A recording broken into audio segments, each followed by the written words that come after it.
Yohanes pasal 1.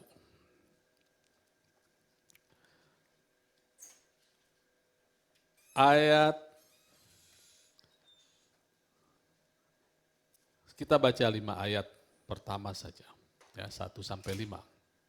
Yohanes pasal 1 ayat 1 sampai 5, firman telah menjadi manusia. Pada mulanya adalah firman. Firman itu bersama-sama dengan Allah dan firman itu adalah Allah. Jadi pada mulanya firman dan bersama dengan Allah, dia Allah terpisah, tidak ada manusia. Ayat 2, ia pada mulanya bersama-sama dengan Allah, ditegaskan lagi, jadi kita harus tahu bahwa firman itu adalah Allah sendiri. Ya, siapa menghormati firman, dia menghormati Allah. Ayat 3, segala sesuatu dijadikan oleh dia, oleh firman. Dan tanpa dia tidak ada satupun yang telah jadi dari segala yang dijadikan. Kata firman dan kata benda atau things dalam bahasa Inggris, itu memakai kata yang sama dalam bahasa Ibrani yaitu dabar. Dabar itu artinya firman, Allah mengeluarkan perkataan, Allah mengeluarkan dabar. Benda-benda juga things itu adalah dabar. Itu sebabnya ayat ini sekarang kita bisa mengerti bahwa segala sesuatu, benda-benda itu juga dijadikan oleh firman. Karena kata yang dipakai sama, dabar. Dari dabar inilah muncul orang namanya Debra. Kalau ada yang namanya Debra, itu dari dabar. Ya. Kalau dulu kita anak-anak suka dengar cerita Siti Sirik. Pakai istilah abrakadabar. Aku mencipta waktu aku mengucapkan kata-kata. Ya, jadi firman itu adalah dabar, benda-benda adalah yang kita lihat, yang kita pegang juga dabar. Jadi jangan ragu kalau dikatakan oleh Tuhan bahwa kita bisa mencipta dunia kita ya word kita, pola kerja kita, keuangan, segalanya bisa diciptakan karena Kristus di dalam kita. Ayat 4, dalam dia, Yohanes 1 ayat 4, di dalam dia ada hidup. Di dalam firman ada hidup. Dan hidup itu adalah terang manusia. Nah, kalau kita adalah dilahirkan oleh firman, maka kita punya hidup. Dan hidup kita itu tidak sama dengan hidup orang di luar. Hidup kita itu disebut terang manusia. Terang. Ya. Makanya kita adalah anak-anak terang. Kemudian terang itu bercahaya dalam kegelapan. Dan kegelapan itu tidak menguasainya. Ini perlu kita tanamkan bahwa hidup kita itu tidak bisa dikalahkan oleh penyakit, kemiskinan, segala sesuatu. Memang faktanya iya kita bisa mengalami, tetapi bukan berarti kita tetap di situ. Karena firman itu Allah sendiri masuk ke dalam diri kita menjadi satu dengan firman. Dan Allah yang maha pencipta itu ada di dalam kita bisa mencipta. Tentunya semua perkataan itu masuk ke dalam pikiran. Dan dia hanya bisa mencipta kalau dia ada dalam hati. Kalau masih di pikiran itu masih doktrin. Kalau masih doktrin dalam, nggak bisa berharap banyak. Harus masuk ke dalam hati. Karena apa yang meluap dari hati, itulah yang keluar dari mulut dan itulah yang terjadi. Jadi pikiran kita ini, dulu saya pernah bilang roh kita adalah spirit container spirit yang bisa mengeluarkan berbagai-bagai, tidak terbatas. Kita bisa membawa segala macam pekerjaan baik atau buruk di pikiran kita. Kalau kita bersama firman, kita bisa mencipta seperti Allah kita. Berapa minggu yang lalu saya jalan-jalan ke toko buku, lalu saya lihat ini, ada pohon Natal terbuat dari besi, 60 cm saja dia bentuknya. Harganya 1,6 juta. Pohon Natal, bagus. Ya. Toko buku Immanuel, masih ada sampai sekarang, bisa lihat, saya foto. Kemudian saya pikir ini bagus kalau ditaruh di gereja, tapi kecil. Maka saya bawa itu ke dalam pikiran saya simpan itu. Lalu dengan pikiran saya, ditambah knowledge, saya ciptakan jadi pohon Natal yang besar ini. Ini saya lihat dari toko buku ini. Saya pindahkan dari toko buku ke tempat kita. Saya buat 1,6, saya beli materialnya aja cuma 130.000. Nah, baru saya ingat begini, pada waktu saya membuat pohon Natal ini sendiri, saya kerja sendiri, potong-potong, beli material, hitung sendiri, murah ya 130.000 itu materialnya, belum lampunya. Tapi kalau saya jualkan ini bisa 10 juta, saudara. Bagaimana cara saya memindahkan dari toko buku ke ruangan ini? Di pikiran. Gitu ya. Jadi pikiran kita ini dahsyat, ini contoh simpel saja. Ini belum jadi nih, nanti saya minta yang lain bawa pikirannya masing-masing sumbang dekorasi, pasti jadi bagus. Artinya memang kita diciptakan seperti Bapak kita, like father, like sons. Kita bisa bawa semuanya dari pikiran kita. Kalau kita ingat di 2 Petrus 1 dikatakan, tambahkan kepada imanmu kebajikan. Apa itu kebajikan atau virtue? Kebajikan itu adalah di dalam iman, dalam apa yang dipercaya, iman itu kan belief system Allah. Ya. Dalam apa yang Allah percaya, itu ada manfaat, kebajikan itu manfaat di dalam hal ini. Manfaatnya ada. Coba pikirkan manfaatnya apa, lalu tambahkan kepada kebajikan knowledge, pengetahuan. Tambahkan pada pengetahuan, ketekunan, penguasaan diri. Inilah yang saya lakukan pada waktu saya lihat pohon Natal kecil itu, saya pikir kebajikannya adalah kalau dipindahkan ke Cibubur bagus juga nih. Tapi kecil cuma 60 cm. Lalu saya tambahkan knowledge. Nah ini tidak applicable untuk setiap kita karena nggak semua orang tertarik masalah ini, nggak semua orang tertarik masalah teknis ya. Karena background saya seperti ini, saya dulu tukang bubut, tukang las, jadi saya tertarik, saya bisa kerjakan. Tapi ini satu contoh yang simple bagaimana memindahkan barang itu lewat pikiran. Lalu tambahkan kepada iman kita pengetahuan, karena iman itu diselubungi oleh pengetahuan. Itulah yang Ayub katakan, Tuhan tidak ada rencana, aku tahu tidak ada rencanamu yang gagal. Ayub 42 ayat 2. Tapi kemudian ayat 3 bilang, siapakah yang menyembunyikan iman atau counsel of the Lord? Counsel of the Lord, perintah Tuhan, hukum Tuhan itu sama ya. Siapa yang menyembunyikan the counsel of the Lord dengan pengetahuan, menyelubungi dengan pengetahuan. Makanya kalau kita melihat sesuatu, firman Allah, cari pengetahuannya. Jangan berhenti di imannya itu, tapi cari pengetahuannya, tambahkan pengetahuan, sehingga kebajikannya, ya, apa yang menjadi kebajikan dari apa yang kita percaya itu, bisa keluar termanifestasi. Karena kalau pikiran Allah sudah menjadi pikiran kita, itu kuat saudara. Ayub katakan, Allah aku tahu bahwa tidak ada rencanamu yang gagal. Itu Ayub bicara kepada Allah. Allah bicara kepada manusia, manusia tidak ada rencanamu yang gagal. Coba bayangkan Bapak Saudara. Betapa dahsyatnya itu. Kita akan tanya sekarang, rencana siapa nih yang gak gagal? Rencana manusia atau rencana Allah? Dua-duanya. Makanya Tuhan katakan, jadikan rencanaku rencanamu, jalanku jalanmu. Janganlah kita mengatakan, oh jalan Tuhan bukan jalanku, rencananya bukan rencanaku. Sejauh langit dari bumi, demikianlah jauhnya rencana Tuhan dari rencanaku, jalan Tuhan dari rencanaku, dari jalanku. Kalau kita masih mengatakan seperti itu, kita sudah hopeless. Ya. Jadi dari dua contoh ini, bagaimana Ayub mengatakan seperti itu, Allah mengatakan seperti itu, maka kita pilihlah the counsel of the Lord. Bahwa counsel of the Lord, apa yang Tuhan katakan yang menjadi iman itu pasti terjadi asal kita mau sepakat dengan apa yang Allah katakan. Atau sepakat dengan iman. Saya mau cerita lagi soal powerfulnya pikiran. Ini jadi cerita umum. Saya harap Bapak Saudara sudah baca ya. Di Amerika itu ada seorang karyawan bekerja di satu pabrik daging yang ruangan kulkasnya sebesar ruangan ini kurang lebih. Ya. Satu kali orang ini kerja lembur, karyawan ini kerja lembur, waktu dia tutup pintu, nah seperti itu, gelek ketutup, terkunci dia dari luar. Karena lembur, dia tahu tidak ada orang bisa tolong dia teriak pun itu ruangan kedap. Ada udara masuk, tapi cenderung kedap suara, akustiknya seperti itu. Akhirnya dia mulai merasa kedinginan. Dalam hitungan jam, sekitar 5-6 jam, dia sudah merasakan akan mati, dia tulis, detik-detik dia mengalami kedinginan. Dia tulis, akhirnya dia meninggal. Dalam waktu 6 jam, terkurung di kulkas. Bisa nafas, tapi meninggal. Waktu besoknya karyawan datang, dianalisa dia meninggal karena hipotermia. Tahu hipotermia? Penurunan suhu yang drastis.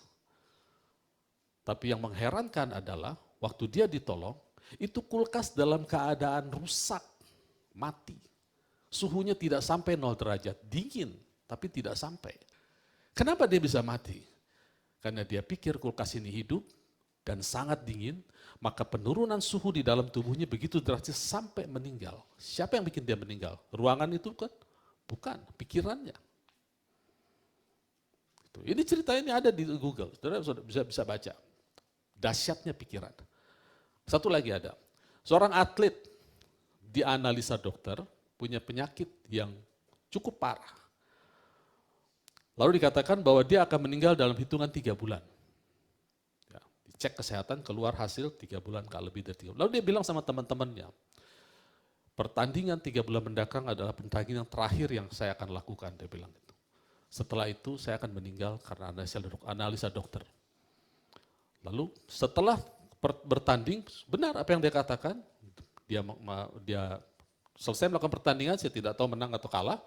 Setelah selesai, tidak lama setelah itu dia meninggal.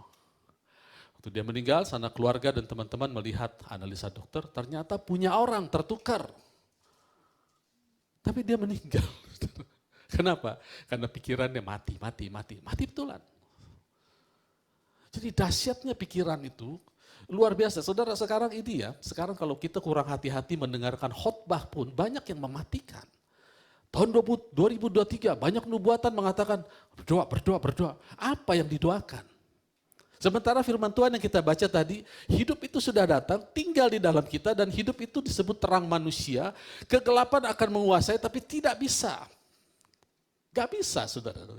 Itu sebabnya kita mesti tahu, berdoa juga, kalau kita salah berdoa, itu killing your faith softly. Membunuh iman kita pelan-pelan dengan salah berdoa. Kalau kita ada masalah, oh Tuhan tolong aku. Padahal Alkitab tidak pernah mengajarkan kita tolong. Ucapkan firman. Karena pada mulanya adalah firman itu adalah Allah, dia bersama Allah dan firman itu Allah. Kalau kita belajar mengucapkan firman, maka atmosfer kita terbentuk, itu akan merubah dunia kita sendiri. Nah, itu sebabnya kita perlu tambah pengetahuan itu. Tambah tentang pengetahuan tentang iman. Saudara, yang amazing ya, yang sangat membuat saya kagum, Tuhan tuh nggak pernah mempersulit kita, saudara. Bahwa Tuhan tahu setiap kita tuh punya mood yang beda-beda. Mungkin ada 1000 model manusia, 1000 model mood ya. Enggak semua orang bisa melankolis mengatakan, Tuhan aku mengasihi engkau, aku mencintai engkau. Tiada yang lain selain engkau di bumi ini. Hanya engkau seorang satu-satunya. Gitu. Gak semua orang bisa gitu. Ada yang cool aja gitu, tapi menikmati Tuhan gitu ya. Itu sebabnya definisi mengasihi Tuhan, Yohanes 14 ayat 21, coba buka Yohanes 14 ayat 21. Ini definisi mengasihi Tuhan. Ya. Bukan sesuatu yang melankolis, lalu aku menyembah Tuhan tiap hari 3 jam, itu bagus saudara. Ya. Itu bagus, tapi itu bukan definisi mengasihi Tuhan. Ini definisi yang diberikan Tuhan. Barang siapa keep my word, keep, memegang, dan melakukannya. Kalau bahasa Inggris bilang barang siapa yang mempunyai, ya, barang siapa have my word and keep di dalam hati, dialah yang mengasihi aku. Ini definisi kasih kepada Tuhan dan ini powerful. Ya. Dan barang siapa mengasihi aku, ia akan dikasih Bapakku dan aku akan mengasihi dia dan akan menyatakan diriku kepadanya. Kita nggak bisa rubah definisi ini. Aku mengasihi Tuhan, aku melepaskan pekerjaanku, aku full time menjadi gembala. Itu bukti aku mengasihi Tuhan. Tidak, saudara. Fail. Kalau saya bicara itu pada Tuhan. Saudara, sampai tahun 2019 saya masih dapat tawaran pekerjaan dari perusahaan asing untuk buka perwakilan di Indonesia. Karena mereka lihat saya punya kurikulum vitae itu masih beredar. Lalu saya bilang, Tuhan lihat orang masih membutuhkan aku. Bukankah aku mengasihimu Tuhan, aku lepas pekerjaan, aku jadi gembala. Langsung surga keluar tanda kali. Fail, bukan itu. Selama saya tidak simpan firman dalam hati, tidak ada artinya. Bukan mengasihi Tuhan. Itu mengasihi Tuhan adalah menyimpan firman. Jadi walaupun muka kita muram ada masalah, selama kita masih melakukan ini, simpan firman, kita masih oke. Kerajaan surga masih approve sama kita. Bukankah firman Tuhan katakan, study, ya, belajar, ini saya masih ingatnya bahasa King James di Timotius dikatakan, belajar, study yourself to be approved. Untuk sepakat, untuk disetujui oleh Allah, dan rightly dividing the word. Study, belajar, lalu supaya kita di-approve di kerajaan surga. Apa yang membuat kita approve, disetujui? Iman, gak ada yang lain. Usahakan, coba tadi, study to show thyself approved unto God. Ya, seorang pekerja yang tidak usah malu. Ingat kata-kata Paulus, I'm not ashamed of the gospel. Aku tidak malu akan Injil karena Injil adalah power. Rightly dividing the word. Baca firman itu benar-benar bacanya tuh pada konteksnya, saudara ya. Kita lihat konteksnya. Karena kalau kita ambil comot Alkitab lalu kita menghakimi, salah. Contohnya ya, nggak usah dibuka ayatnya. Ada di pengkhotbah dibilang, orang bijak mengambil jalan ke kanan. Orang bodoh mengambil jalan ke kiri. Orang bijak ke kanan, orang bodoh ke kiri. Lalu kita ambil, oh saya bijak. Kalau orang bijak harus mengambil jalan ke kanan. Maka di sini ruangan ini yang bijak cuma saya. Karena kalau pulang saya ke kanan. Saudara semua ke kiri. Cuma saya yang bijak. Kalau kita punya 2 pintu, maka jemaat semua pulang ke kanan semua. Saya ke kanan. Karena kita orang bijak katanya. Gak bisa kita comot begitu aja, saudara. Kalau kita baca pengkhotbah itu dimulai semua sia-sia. Terjemahan yang bagus mengatakan semua fana. Gitu ya. Ada aliran air dari gunung ke sungai ke laut, naik lagi ke gunung, begitu sia-sia semuanya, sia-sia semua gitu kan. Lalu di situ dibilang ada waktunya, segala satu ada waktunya. Lalu kita kutip ayat ada waktunya. Kita lupa bahwa itu sedang bicara di bawah bumi, di bawah matahari. Kita tidak di bawah matahari, kita ada di atas matahari. Kita didudukan bersama dengan Kristus di tahta di surga. Makanya supply atau makanan kita itu makanan yang di atas matahari, firman Tuhan. Dan diterjemahkan rightly dividing the word. Jadi semua lihat dengan kacamata perjanjian baru. Jadi kalau kita lakukan ini, taruh firman itu definisi mengasihi Tuhan. Sekarang ada lagi definisi orang bijak. Mungkin lebih enak kita buka Lukas 6 ayat 46.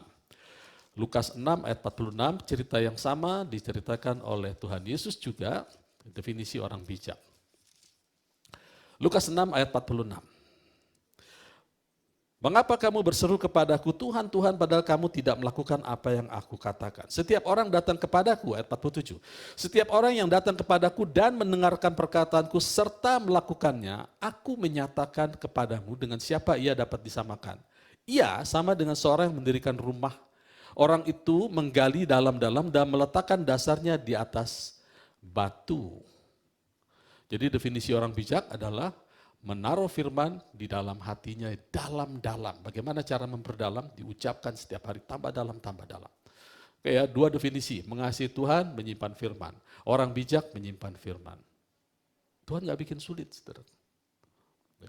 Yang ketiga, Lukas pasal, atau gak usah dibuka di ayat, kita hafal semua. Kerajaan Allah seumpama orang yang menabur benih. Inilah perumpamaan tentang kerajaan Allah, yaitu orang yang menabur benih. Jadi 3 sudah definisi. Yang pertama, mengasihi Tuhan itu tanam benih di hati. Orang hikmat tanam benih di hati. Hidup dalam kerajaan Allah juga tanam benih. Gak ada yang aneh-aneh. Kalau kita ganti kerajaan Allah itu apa sih Pak? Itu bukan soal makan minum, tapi soal sukacita, damai sejahtera, peace. Peace itu adalah pekerjaan natural Allah. The work of righteousness is peace. Jadi righteousness, natural Allah itu bekerjanya memberikan peace. Shalom, di dalamnya ada kesembuhan, kesehatan, penjagaan Tuhan, umur panjang komplit. Jadi kerajaan Allah seperti orang menabur benih. Jadi kalau bicara tentang power dari shalom, kuasa dari shalom, itu menabur benih. Kerajaan Allah bukan soal kata-kata, bukan soal doktrin, bukan soal belajar-belajar teologi, teori-teori. Kerajaan Allah soal kuasa. Kita belajar, kalau hanya di kepala itu jadi doktrin. Itulah terjadinya para teolog. Bukan salah, bukan. Cuma nggak taruh ke hati, cuma taruh di flash disknya, tidak diinstal di sistemnya. Sistemnya kita itu kan ada di hati. Sama seperti kita beli software, taruh di flash disk, nggak pernah diinstal, itu nggak akan jalan sistem. Program apapun nggak akan jalan. Harus diinstal. Makanya taruh di hati, di-download. Ditaruh di sini, di-download, ditambahkan pengetahuan, maka itu akan keluar. Jadi kerajaan Allah bukan soal, kerajaan Allah adalah damai sejahtera sukacita di dalam Roh Kudus. Kerajaan Allah soal kuasa, sekarang dirangkum sama Tuhan Yesus. Inilah hidup dalam kerajaan Allah, sumpama orang menabur benih. Jadi untuk menabur benih itu untuk mendapatkan shalom, mendapatkan sukacita, dan jalan dalam kuasa. Nah, kalau kita terjemahkan, pengkhotbah bilang orang bijak lebih suka di rumah duka. Karena di dalam duka, orang bijak lebih suka berduka cita, karena dalam duka cita ada kelepasan. Saudara akan ketemu ayat itu. Kalau kita tidak baca pada konteksnya, kita bilang tuh Pak, orang bijak harus berduka cita. Nah itu kita tidak rightly dividing the word. Tidak tambahkan pada pengetahuannya. Ada yang lebih sangar lagi saudara di pengkhotbah. Nasib manusia sama seperti binatang. Coba. Apakah Kristus sama dengan binatang? Tidak, makanya kita harus terjemahkan betul-betul saudara.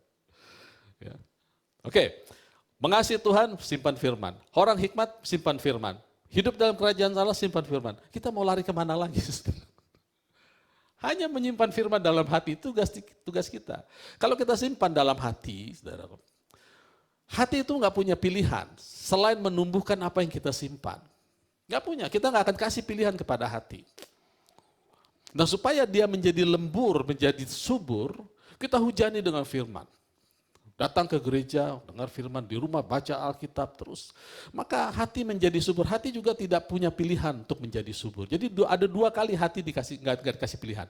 Yang pertama, Yesaya 55 bilang, seperti hujan dan salju turun ke bawah, mengairi bumi dan membuat bumi menjadi sumur. Jadi kalau air hujan turun, membuat bumi subur, nggak punya pilihan tuh bumi.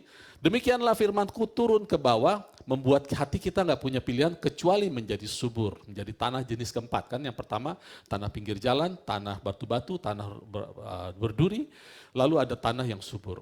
Nah bagaimana supaya kita posisikan hati kita tuh nggak punya pilihan? Ya dengar firman terus, dengar khotbah terus yang betul-betul ya rightly dividing the word.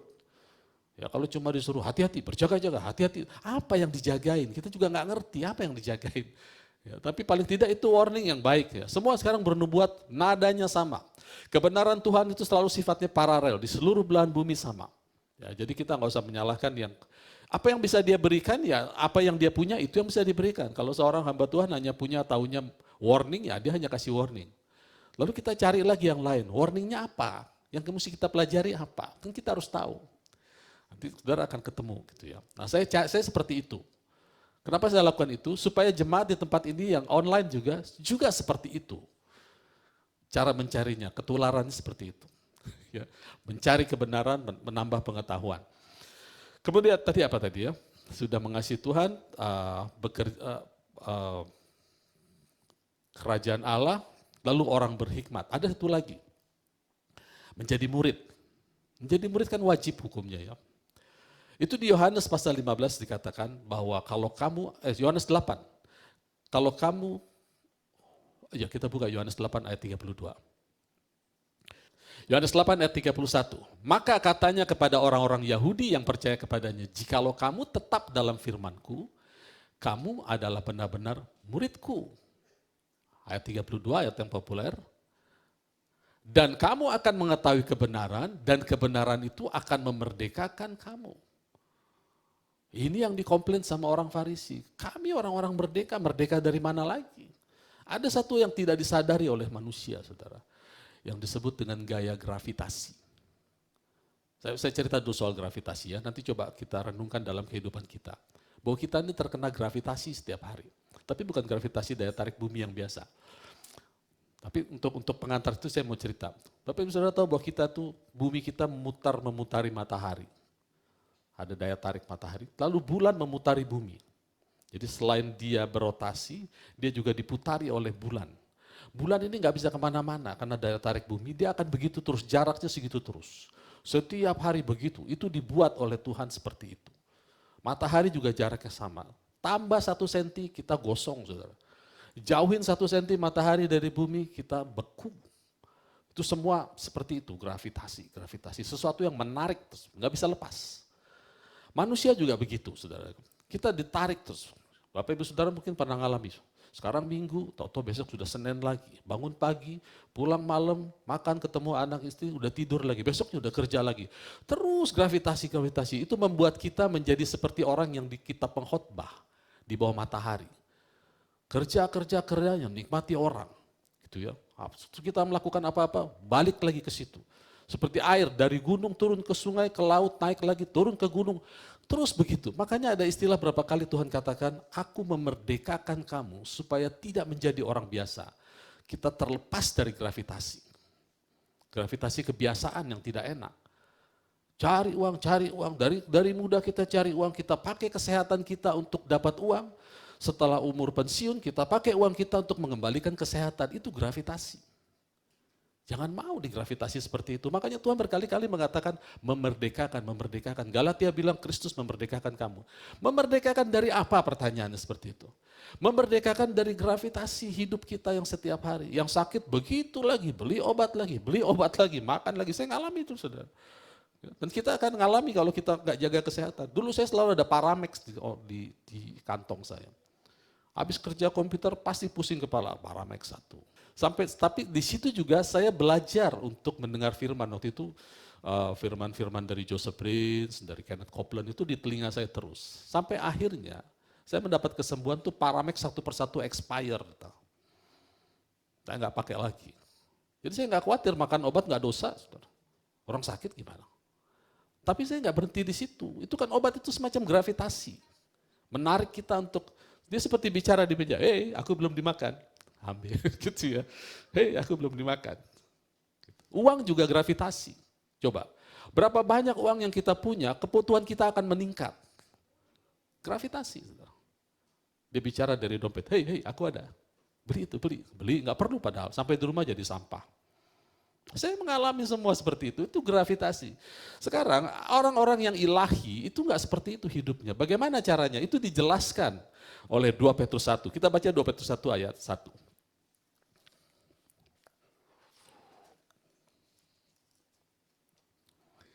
Dari Simon Petrus, hamba dan rasul Yesus Kristus, kepada mereka yang bersama-sama dengan kami memperoleh iman oleh keadilan, oleh justice-nya Allah, dan juru selamat kita Yesus Kristus. Ayat 2. Ayat 2, kasih karunia dan damai sejahtera melimpahi kamu oleh pengenalan akan Allah dan akan Yesus Tuhan kita. Ayat 3.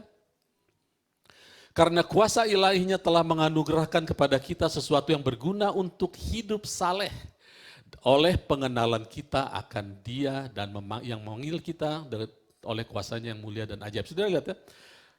Kita diberi kuasa untuk hidup saleh. Kalau kita baca kitab pengkhotbah, hidupmu jangan terlalu saleh.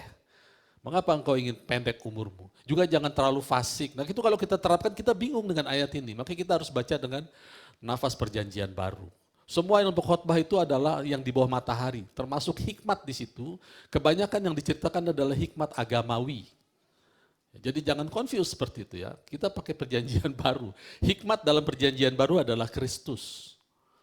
Gitu ya. Masa dibilang janganlah hidupmu terlalu saleh. Artinya ya padahal kita kan harus, kebaikan kita harus diketahui semua orang. Lanjutlah ya. Pengenalan kita akan Dia. Lihat ya. Ayat 4. Dengan jalan itu Ia menganugerahkan kepada kita janji-janji yang berharga dengan sangat besar. Perhatikan ini. Supaya olehnya kamu boleh mengambil bagian dalam kodrat ilahi dan luput dari gravitasi duniawi. Saya mau pakai kata itu. Kita ditarik, ada pandemi kalau bisa mati anak-anak Tuhan. Nah, kita belajar beberapa minggu yang lalu bahwa otoritas itu perlu darah dan daging. Makanya Tuhan Yesus diberikan otoritas. Pada waktu Dia dibaptis, Dia menyatakan, aku mati terhadap diriku. Dan Allah memberikan otoritas karena Dia anak manusia. Itu kalimatnya bahasa Indonesia. Padahal Dia sebetulnya anak Allah juga. Tapi yang dipakai dalam konteks otoritas anak manusia. Harus ada darah dan daging. Iblis mau komplain nggak bisa. Tuhan Yesus bilang, aku tidak bersama Allah. Walaupun aku pada mulanya bersama Allah, sekarang aku ada di dalam darah dan daging. Lalu Dia usir setan, Dia sembuhkan orang. Setelah Dia disalibkan, mati, dikuburkan, dan bangkit, tidak ada lagi rekod Dia mengusir setan dan menyembuhkan orang sakit. Dia datang kepada muridnya, kamu orang yang tidak percaya. Karena murid-muridnya nggak percaya pada saat itu. Dia celak, kamu degil hatimu, tidak percaya. Pergi, beritakan Injil, baptis orang, ajar orang, baptis orang dalam namaku. Segala kuasa di langit dan di bumi ada padaku, sekarang kamu pergi. Gak ada muridnya bilang, kau yang punya kuasa, kau yang punya otoritas, kenapa tidak engkau saja yang pergi? Gak ada, karena dia sudah tanda kutip ilegal. Karena dia menjadi manusia spirit.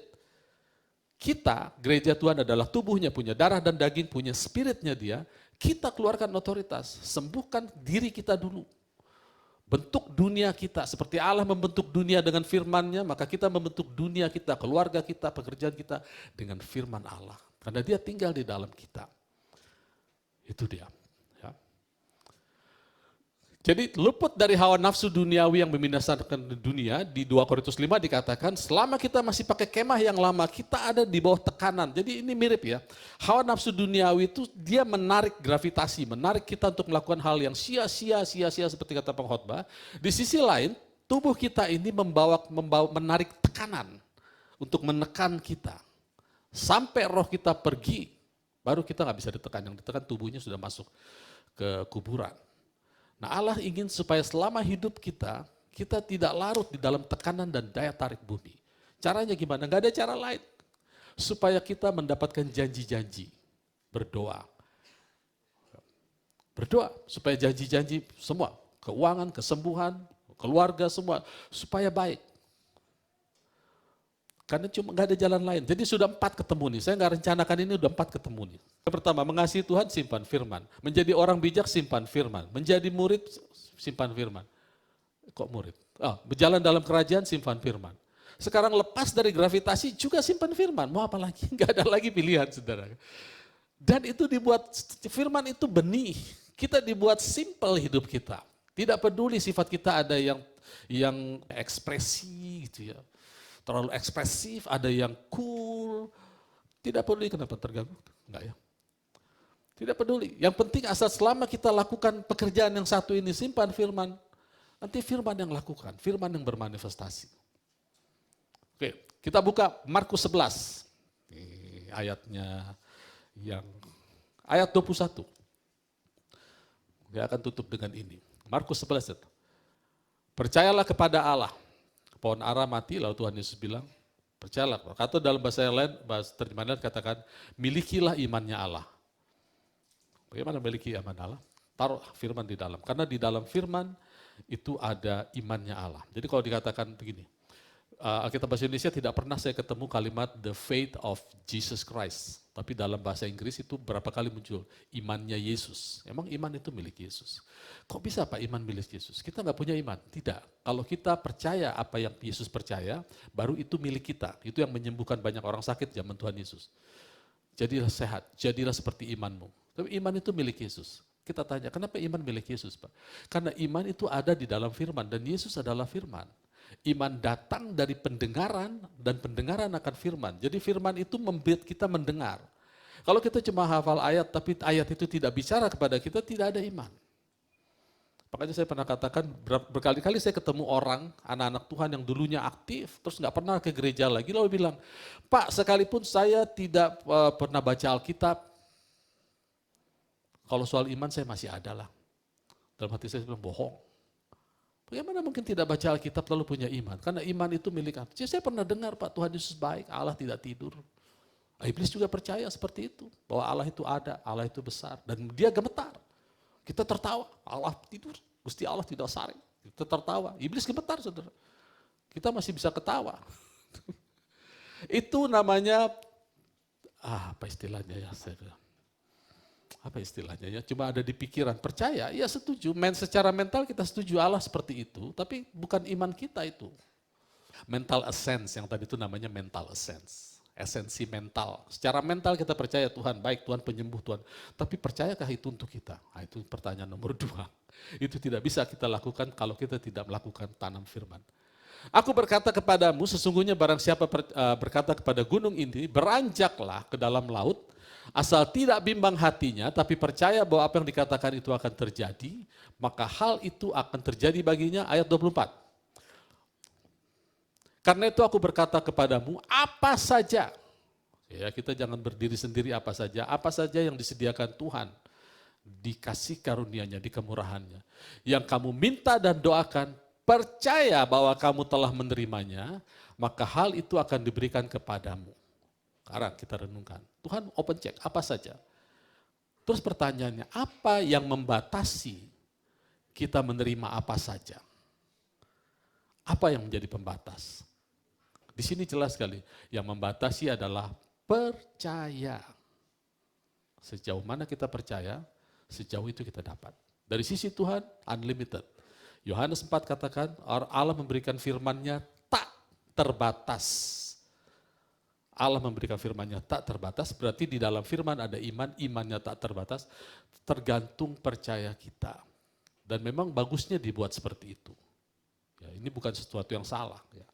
Kalau kita misalnya tidak perlu kesembuhan, kita tidak perlu percaya atau berharap, menaruh pengharapan akan sembuh. Kalau kita nggak sakit. Ya. Tapi tidak berarti kalau kita tidak berharap sembuh, lalu kita mengabaikan firman. Ada banyak firman lain, kita terus hujani hati kita dengan firman supaya hati kita jadi lembur, jadi baik gitu ya.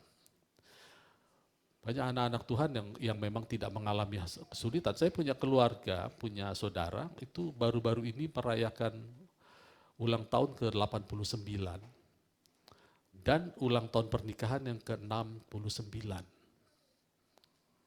Orang inilah yang mengatakan, JP, kau ikut-ikut persekutuan, ya hati-hati kau, sesat itu. Tapi umurnya panjang, saudara. Terus kalau saya nggak ngerti firman Tuhan, dia bilang, enakan ini, iya ya. Dia nggak ngapa-ngapain, ngancam-ngancam saya, malah umurnya panjang. Kebetulan aja, dia sehat-sehat. Kena COVID kemarin, hidup tetap. Ini saya diberkati dengan hidup orang ini, masih keluarga. Daripada hidup seorang pendeta yang mengatakan, saudara-saudara, ini konselor keluarga bilang begini, saya dengar langsung dengan telinga. Saudara-saudara, kalau ada dari saudara yang sudah merayakan ulang tahun emas 50 tahun, pasti tidak lama dari setahun 2 tahun setelah itu, salah satu kalau nggak suami istri pasti meninggal. Salah satu. Ngeri saya dengarnya nih. Saya mau bilang, saudara saya enggak tuh, udah 69 tahun pernikahannya masih hidup. Ini diajarkan di seminar keluarga. Saya mau tegur senioran dia, saudara. Kan kata-kata itu mematikan, saudara. Apa dasarnya dibilang setelah ada orang merayakan pernikahan emas, nggak lama akan meninggal. Dasarnya begini, umur manusia hanya 70 dan kalau kuat 80. Udah error satu, saya bilang kan, udah error. Jadi dia menikah, katakanlah menikah umur 20 sampai 30 tahun. Maka 20 tahun menikah 25. 50 tahun kemudian umurnya 75, itu sudah area merah. Tinggal tunggu waktu, meninggal. Karena umur manusia aja 70, 80. Saya mau bilang, kata siapa? Perkataan itu justru mematikan jemaat. Yang udah 50 tahun usia pernikahan, dia udah pot-potan, saudara. Bentar lagi siapa yang mati? Kamu duluan, saya duluan. Udah seperti itu kan. Karena konsep yang salah ini saya katakan tidak rightly dividing the word. Bukannya kasih jemaat hidup, malah jemaat pada mati nanti habis pernikahan yang ke-50. Kenapa sih kalau kita bisa merayakan pernikahan kita sampai ke 70, 80 kan nggak ada yang salah, malah bagus malah. Gitu ya. Ulang tahun pernikahan ke 70, apa caranya opa oma? Main futsal. Wah gitu kan. Enak gitu. Jadi saudara harus hati-hati ya. Tuhan ingin kita hidup umur panjang, itu kerinduan Tuhan. Ya. Kita datang baik-baik, pulang baik-baik. Jadi percaya, batasnya itu. Saya akan tutup dengan ini. Ya nggak bisa panjang-panjang. Percaya itu membatasi. Sekarang pertanyaan, ada Bapak Ibu Saudara pernah dengar khotbah, bagaimana sih percaya? Saya berdoa suatu saat mungkin saya akan bisa khotbah lebih panjang mengenai bagaimana percaya. Karena ini masalahnya di sini, bagaimana percaya.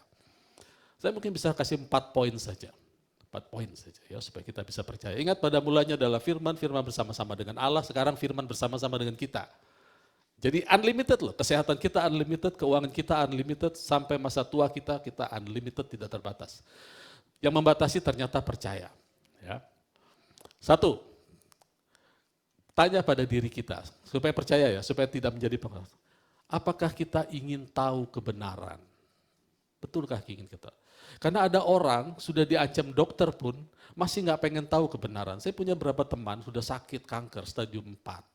Saya tanya, gimana bro? Katanya, biasa-biasa aja, mati hidup di tangan Tuhan. Udah salah lagi tuh. 1 Korintus 3 bilang mati hidup di mulut kita. Amsal bilang, mati hidup milik kita. Dia bilang mati hidup punya Tuhan, salah. Mati hidup di tangan Tuhan, salah lagi kamu. Mati hidup di lidah, dan mati hidup milik kita. Itu Alkitab bilang. Dia diajak ngomong serius soal firman Tuhan nggak tertarik, dia nggak mau tahu kebenaran. Makanya kita tanyakan kepada diri kita. Kita punya kebutuhan beda-beda, saudara ya. Ada kesehatan, ada yang macam-macam. Kita punya macam-macam kebutuhan. Tanyakan pada diri saudara, apakah kita mau tahu kebenaran? Untuk apa, Pak? Engkau akan tahu kebenaran dan kebenaran itu akan membebaskan kamu. Membebaskan dari apa, Pak? Dari gravitasi hidup. Gravitasi yang narik kita. Yang kedua, kita tanyakan apa kebenaran. Setelah kita dapat kebenaran, apakah kebenaran itu masih valid buat saya? Ini penting, saudara. Masih valid enggak? Makanya cari yang valid saja. Yang valid itu selalu di dalam. Yang berlaku itu di dalam Kristus. Seringkali Alkitab mengatakan sesuatu, menulis sesuatu, tapi Alkitab tidak bicara itu. Dia menulis tentang hal itu, tapi bukan itu maksudnya. Misalnya, semua manusia sudah berdosa dan kehilangan kemuliaan Allah. Lalu ada teman-teman saya yang khotbah, tahun ini bertahun-tahun bilang, ingat kita manusia berdosa sudah hilang kemuliaan Allah. Enggak lanjut. Kasih karunia Allah sudah menyelamatkan kita. Lalu apa itu grace? Tidak layak, kita tidak layak. Lupa bahwa Alkitab mengatakan kita sudah dilayakkan.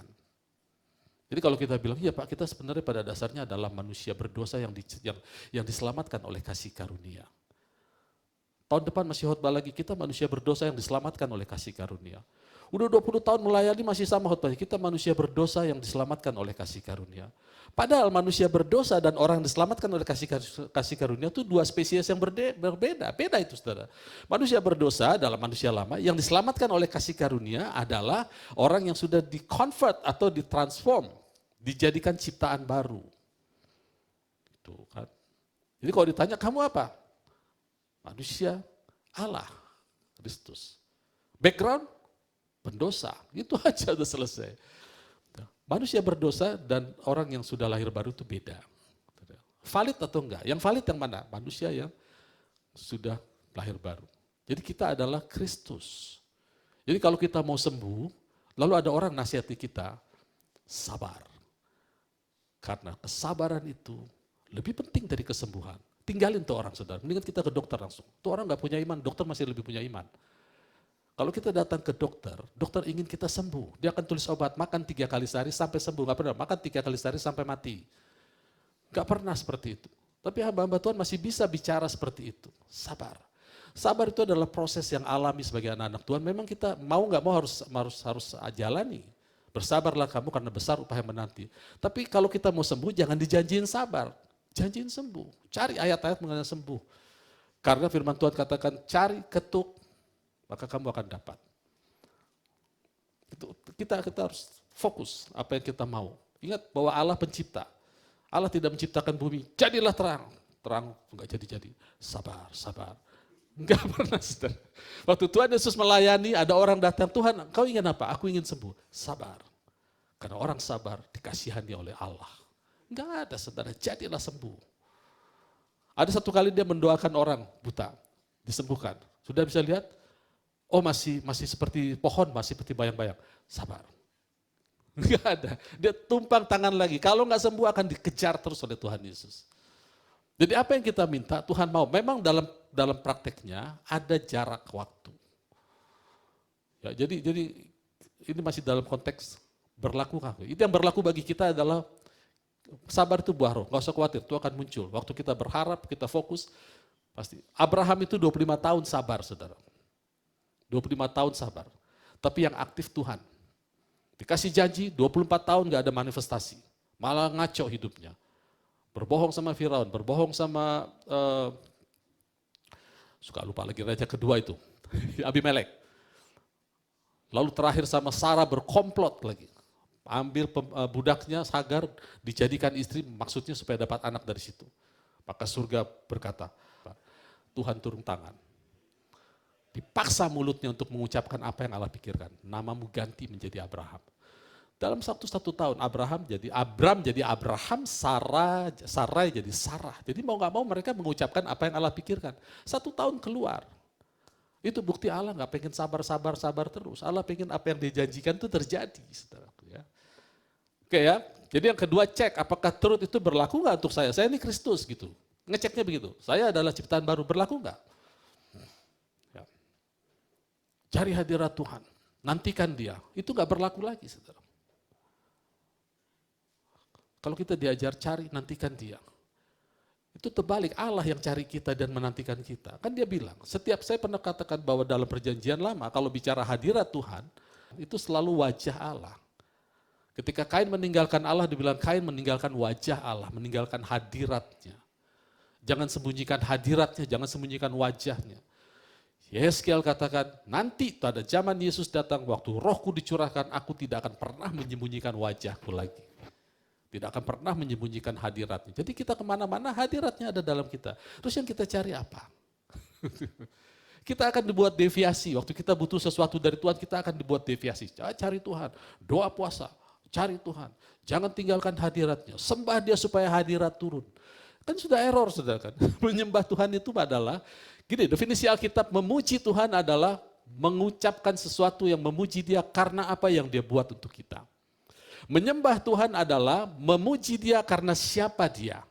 Di luar definisi ini semua manipulasi. Kalau kita menyembah dia supaya hadirat Tuhan turun, itu manipulasi. Roma 10 katakan, kebenaran karena iman tidak berkata siapa yang bawa Yesus Kristus turun dari surga, atau bawa dia naik dari dasar maut. Kebenaran dari iman tidak boleh berkata seperti itu. Dan bukankah ini yang banyak dilakukan oleh umat Kristen? Kita sembah dia, kita nantikan hadiratnya. Oke, masih pada poin apakah itu valid? Ya, ini penting sekali, saudara. Karena kalau kita tidak valid lagi mempercayai, kita menaruh pengharapan yang besar kepada informasi yang salah, itu rugi kita.